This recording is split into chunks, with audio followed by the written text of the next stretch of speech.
you know anything about that? What can you report at this stage?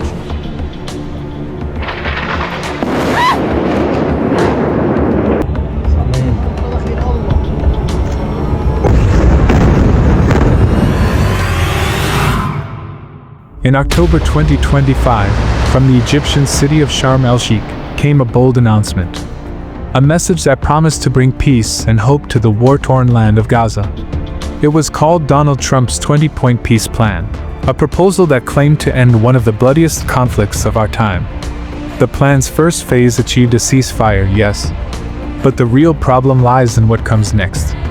Because in its second and third phases, where justice, accountability, and reconstruction should begin, the document falls silent. And that silence has raised deep concern among the world's leading governments and legal experts, especially within the European Union and the United Nations, where officials have pointed out three major flaws. Balance scale first, the absence of justice. The biggest criticism is about justice.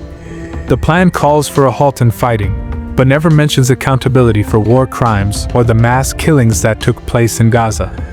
It's a peace built on the graves of the innocent, and for many, that's not peace at all. Second, the future of Gaza. The second major concern is about Gaza's future. According to the plan, Gaza would be demilitarized and run by a technocratic committee, a non-political administration. But most of the world, especially Arab and European nations, believes that peace cannot stop at silence of the guns. It must lead toward a two-state solution, a clear and achievable political path that ensures justice and sovereignty for both peoples. Globe showing Europe-Africa global reactions. Antonio Costa, president of the European Council, said, "A two-state solution remains the only viable path to a just and lasting peace in the Middle East." He welcomed Trump's effort, but his words made one thing clear. Without a real two-state framework, any peace will only be temporary. Source: White House Joint Press Note. Emmanuel Macron, president of France, was even more direct. He, Trump, wants the Nobel Peace Prize. This prize can only be obtained by ending this conflict. It was a statement full of challenge and irony. Macron's message was simple: a ceasefire is not the end of war. Source: Wafa Report. But here's the question no plan can ignore. What about the people who have already paid the price? According to UNICEF, by 2025 more than 50,000 children in Gaza have been killed or severely injured. At least 20,000 of them lost their lives directly in airstrikes and bombings. The UN Office for Humanitarian Affairs (OCHA) reports that the total Palestinian death toll has crossed 61,700. Including 18,430 children, 9,735 women, and tens of thousands of men and elderly. And even after the guns went silent, death didn't stop.